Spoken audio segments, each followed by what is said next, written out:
Since World Conference in 2023, we have been on a journey focused on hope, with themes like a hopeful future awaits, hope is near, journey with hope, hope is here, and now choose hope.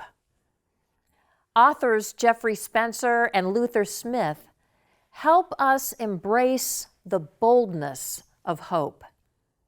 And Luther Smith writes, "Hope is here for us.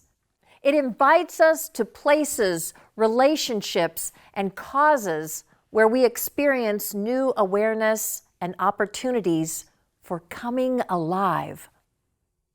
Hope turns us to see its stories in the cloud of witnesses who surround us." So as one who has been referred to as irritatingly hopeful, I choose to see the world through lenses of hope and holy possibility. But to be clear, this is not a blindly optimistic view that dismisses unjust suffering. It is a choice to see the beauty and the brokenness in the world and to love the world as it is and remain faithful in responding to Christ's hope-filled mission that boldly proclaims God's vision for the world as it can be. My hope is rooted and formed by the great cloud of witnesses, past, present, and future, who are claimed by the vision and example of Jesus as the pioneer and perfecter of our faith, as we read in Hebrews 12, 1 and 2. The great cloud of witnesses includes my heritage of faith, my great-grandparents who emigrated to the United States in order to freely practice their faith in this movement. The cloud of witnesses that gathers for the World Conference experience, like we just experienced, to lend their voices to the work of the church, to help us all embody a meaningful and relevant faith. The cloud of witnesses includes those who faithfully, courageously, and compassionately create spaces of welcome and belonging for people living on the margins of society. Those who show up daily to provide meals to the homeless through the Central Avenue Center of Hope. And those who serve in Chattanooga urban ministries to bring blessing and belonging and human development to those who are claimed by addiction, those who are pushed to the edges and the margins of society. The cloud of witnesses is found in every sacred space where faithful disciples and seekers show up for one another, where oneness in Christ is more important than sameness. I am often asked, what is my hope for the church, for this beloved cloud of witnesses?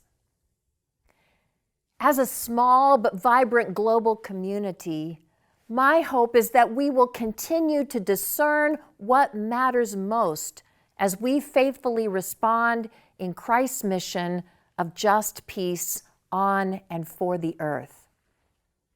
I hope we will not be consumed by anxiety around numbers, but renewed in the transformative power of invitation, of generosity, and of Christ-like hospitality.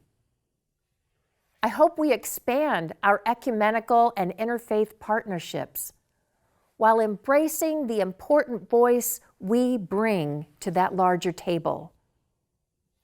I hope we will not be limited by tradition nor emergence, but live into a healthy both and blend of all that is meaningful and hopeful. I hope we will continue to expand our understanding of the importance of sacraments and fling wide the doors of invitation and holistic pastoral care through sacrament ministries and sacramental living. I hope we will never tire of the blessing and power of who we are when we sing together as creative resistance to all that divides the human family, and that we expand and embrace the canon of heart songs that reflect our identity and mission as a global community. And I hope to never hear, "Why is this church such a well-kept secret?" Luther Smith reminds us that the urgency for justice and beloved community is here and now. Our hope-filled future is in our courageous discernment, sacrifice, generosity, and creativity now. We are moving from the focus of church as a restored structure to a restoration movement more fully dedicated to God's vision, not just for the church, but for the whole creation.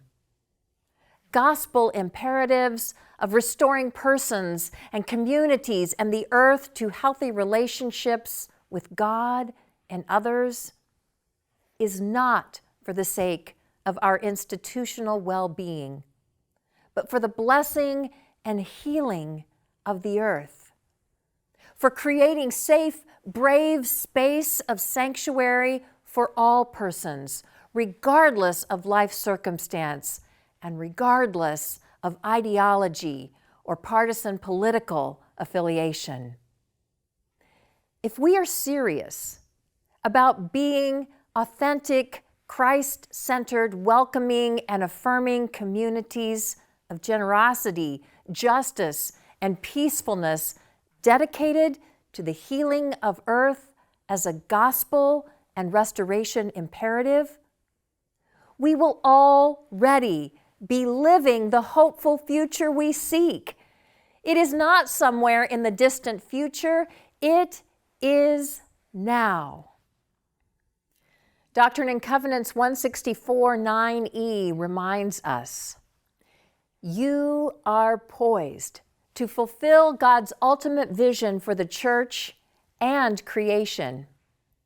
The challenges and opportunities are momentous. Will you remain hesitant in the shadow of your fears, insecurities, and competing loyalties? Or will you move forward in the light of your divinely instilled call and vision?